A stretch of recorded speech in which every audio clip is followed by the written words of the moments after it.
Hello friends ये वाली video काफ़ी ज़्यादा प्रैक्टिकल होने वाली है। इसके अंदर हम एक बहुत ही मेजर प्रॉब्लम के बारे में डिस्कस करने वाले हैं। और वो प्रॉब्लम ये है कि हम काफ़ी बार प्रोडक्टिविटी टिप्स ले लेते हैं यूट्यूब पर से, किसी किताब में से, कहीं पर भी मोटिवेशनल वीडियो से, कहीं पर भी हम प्रोडक्टिविटी टिप्स ले लेते हैं, मगर हम उन प्रोडक्टिविटी ट्रिक्स को अपना नहीं पाते हैं। उसके बहुत सारे रीजंस हो सकते हैं गाइस। अब हम आज I am going to teach you कि इन प्रोडक्टिविटी टिप्स को एक्चुअली कैसे अपनी लाइफ में अप्लाई करें। This video is going to be different and extremely important, क्योंकि इस वीडियो के जो कंटेंट है इसके बारे में कोई भी बात नहीं करता है, जिनके बारे में आज मैं आपको समझाने वाला हूँ। पहली बात तो फ्रेंड्स हमें ये समझना होगा कि क्वांटिटी ऑफ नॉलेज इससे ज़्यादा, कई ज़्यादा इम्पॉर्टेंट ये होता है कि हमने क्वालिटी ऑफ नॉलेज कितना एक्वायर किया। इस दुनिया में बहुत सारी चीज़ें ऐसी है, सोर्सेस ऐसे हैं जो हमें नॉलेज दे सकते हैं, पर क्या वो नॉलेज सारा हमारे काम का होता है? मैंने कहीं पे एक कोट सुना था। वो कोट ये है कि knowledge not used is garbage. इसका मतलब हमें ज़्यादा से ज़्यादा नॉलेज गेन करने से ज़्यादा हमें important knowledge, relevant knowledge, this is the keyword, relevant knowledge gain करने पे हमें ज़्यादा फोकस करना चाहिए, जिसकी वजह से वो लिमिटेड अमाउंट ऑफ नॉलेज भी भले ही हमें मिले, पर हम उस नॉलेज का सही से अपनी लाइफ में अप्लाई कर पाएँ। आपने कई सारे मिलियनर्स को, बिलियनर्स को देखा होगा कि जो हफ्ते में एक बुक कंप्लीट कर देते हैं या महीने में 3 से 4 बुक्स कंप्लीट कर लेते हैं। डेफिनेटली गाइज उनका पर्सपेक्टिव कुछ अलग होगा, पर मैंने अपनी लाइफ में भी ऐसे कई सारे लोग देखे हैं जिन्होंने अपनी पूरी लाइफ बदल दी सिर्फ एक बुक पढ़ के, सिर्फ एक बुक पढ़ के। तो मैं कहना ये चाहता हूँ कि आप लिमिटेड नॉलेज ही क्यों ना एक्वायर करें, पर इम्पॉर्टेंट ये है कि आप उस एक्वायर्ड नॉलेज को कितना अच्छे से आप यूज़ कर पाते हो। First point is decision. इस पॉइंट के अंदर हम डिसीजन का रियल मतलब समझने वाले हैं। डिसीजन का मतलब ये तो ज़रूर होता है कि हम किसी चीज़ को, किसी पर्टिकुलर पॉइंट ऑफ एक्शन को हम डिसाइड करते हैं, पर इसका अनदर एंगल ये भी होता है कि डिसीजन का मतलब ये होता है कि हम बाकी की सारी चॉइसेस को कट ऑफ कर रहे हैं, यानी कि हम प्रायोरिटाइज कर रहे हैं, हम डिसाइड कर रहे हैं कि इन सारी चीज़ों में से हमारे लिए सबसे ज़्यादा इम्पोर्टेंट क्या है। तो हमें सबसे पहले ये डिसाइड करना होगा कि हम इन प्रोडक्टिविटी टिप्स को किस चीज़ पर अप्लाई करना चाहते हैं। अब प्रोडक्टिविटी टिप्स हर एक चीज़ पर अलग तरीके से लगती है। अभी कोई ऐसा काम है जिसके अंदर ज़्यादा दिमाग का इस्तेमाल नहीं होता, तो आप उस काम को कंटिन्यूसली भी कर सकते हैं। पर अगर कोई ऐसा काम है जिसके अंदर आपको फोकस की ज़रूरत पड़ती है, मेमोरी की ज़रूरत पड़ती है, जैसे कि पढ़ाई, तो आप कंटिन्यूसली अगर करते रहे तो आपके दिमाग में कुछ नहीं जाएगा। भले ही आप 20 से 22 घंटे दिन के क्यों ना पढ़ ले, पर आपके दिमाग में कुछ भी नहीं जाएगा। तो पहले आपको डिसाइड करना है कि वो कौन सा काम है जिस पर आपको सबसे ज़्यादा अब फोकस करना ज़रूरी है। प्रायोरिटाइज कर लीजिए उस काम को एंड डिसाइड कर लीजिए कि हाँ, ये वो काम है जिस पर मुझे प्रोडक्टिविटी टिप्स को अप्लाई करना है। अब आपने एक बार फर्स्ट पॉइंट पे फोकस कर दिया, तो अब आपको पता है, आपको प्रॉब्लम के बारे में पता है। अब आप सॉल्यूशन ढूंढोगे, वो बात की बात है, पर सबसे पहले आपको प्रॉब्लम के बारे में पता है। अब second point is solution. Solution में गाइस आपको सबसे पहला काम ये करना है कि आपको सोर्स ऑफ नॉलेज ढूंढना है। एक ऐसा सोर्स जहाँ पे आपके इन सारी प्रॉब्लम्स का सॉल्यूशन आपको मिल जाएगा। फॉर एग्जांपल, अगर आप प्रोडक्टिविटी टिप्स, जैसे कि स्टडी से रिलेटेड प्रोडक्टिविटी टिप्स के बारे में अगर आप ढूंढ रहे हो, तो मेरा चैनल आप सब्सक्राइब कर सकते हो, या फिर कोई भी और चैनल, कोई एक फिक्स, एक अच्छा सोर्स ऑफ दिस नॉलेज, आप उस चैनल को सब्सक्राइब कर सकते हो, या कोई ऐसी किताब पढ़ सकते हो जो आपको स्टडी रिलेटेड ही प्रोडक्टिविटी में आपको हेल्प करेगा। Third point is guys habit. अभी ये ऐसा फेज है जिसके अंदर आपको एक्चुअली जाके उन टिप्स को फॉलो करना होता है, प्रैक्टिकली फॉलो करना होता है, हार्ड वर्क करना होता है, हाथ पैर चलाने होते हैं।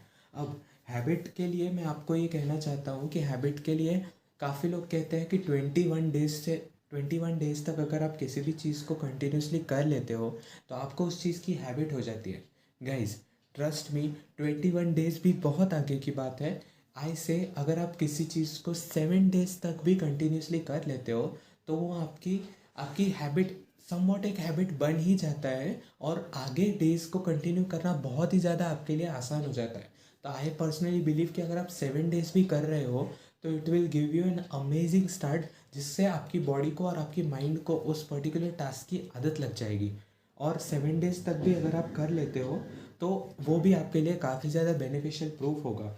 अब हैबिट बनाने के लिए मैं किसी भी हैबिट को अपने अंदर इम्बाइब करने के लिए एक एप्लीकेशन का यूज़ करता हूँ, जिसे कि कहा जाता है हैबिट ट्रैकिंग ऐप्स।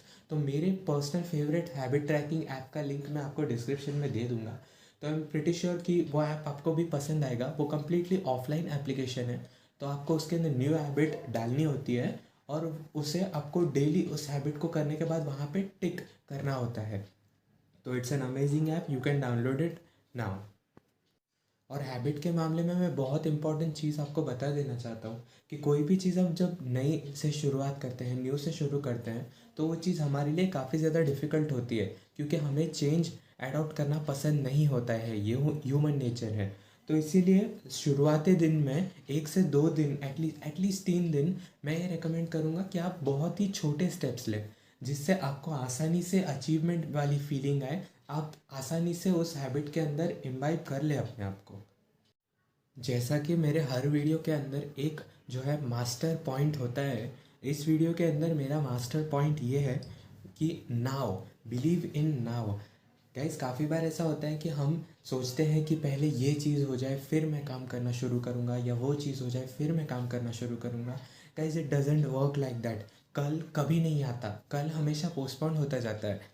अगर आपको किसी चीज़ से रिलेटेड शुरुआत करनी है, तो भले ही आप कितने भी छोटे स्टेप्स क्यों ना लो, जिन्हें कि कहा जाता है बेबी स्टेप्स, आप बेबी स्टेप्स भी क्यों ना लो, it doesn't make a change. इस बात से कोई फ़र्क नहीं पड़ता कि आप कितना बड़ा स्टेप ले रहे हो।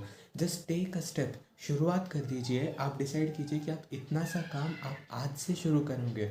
आप ऐसा मत सोचिए कि आप एक हफ्ते बाद, सपोज पढ़ाई है तो आप एक हफ्ते बाद पढ़ाई करना शुरू करोगे। आप ऐसा ही डिसाइड कीजिए कि आज से ही क्यों ना आप 2 से 3 आंसर्स लर्न करने की कोशिश कीजिए, या what ever your studies is, थोड़ा थोड़ा पढ़ना शुरू कीजिए। और फिर एक हफ्ते बाद आप उस हैबिट के अंदर आ चुके होंगे, और तब आपके लिए दिन का 1 चैप्टर या 2 चैप्टर भी पढ़ना काफ़ी ज़्यादा आसान बन चुका होगा।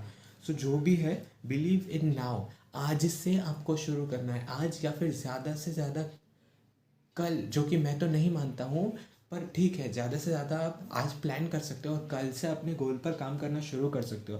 बट मेक श्योर कि कल से और लेट ना हो। अब हैबिट ट्रैकिंग ऐप का एक और मेरे हिसाब से रिप्लेसमेंट ये हो सकता है कि आप अपने किसी पार्टनर को ले, किसी दोस्त को ले, उसे आप बताएं, उसे डेली रात को रिपोर्ट करें कि आपने आज ये काम किया। पार्टनर भी हो सकता है first. Second thing you can do is,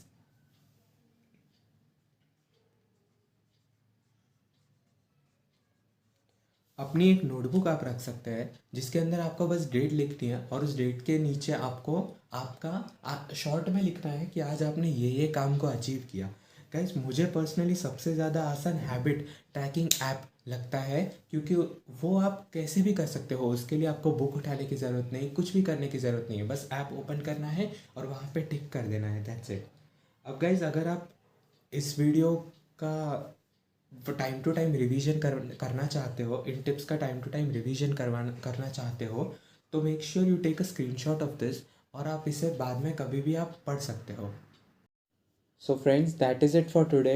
अगर आपको इन सारी बुक्स का नॉलेज चाहिए हो यूट्यूब वीडियो के थ्रू, तो आप प्लीज़ मेरे चैनल को सब्सक्राइब कर दीजिए और बेल आइकन को भी क्लिक कर दीजिए, सो दैट इन सारी बुक्स का नॉलेज मैं आपके साथ शेयर कर सकूँ। एंड अगर आज की वीडियो से आपको कुछ भी सीखने मिला है, तो प्लीज़ लाइक दिस वीडियो। अगर आपको लगता है कि कोई है आपका दोस्त या एनीवन जिसको इस इन्फॉर्मेशन के बारे में जानने की ज़रूरत है, तो आप प्लीज़ उसे मेरे चैनल के बारे में बताइए या इस वीडियो के बारे में बताइए। So I will see you in the next video. Thanks for watching.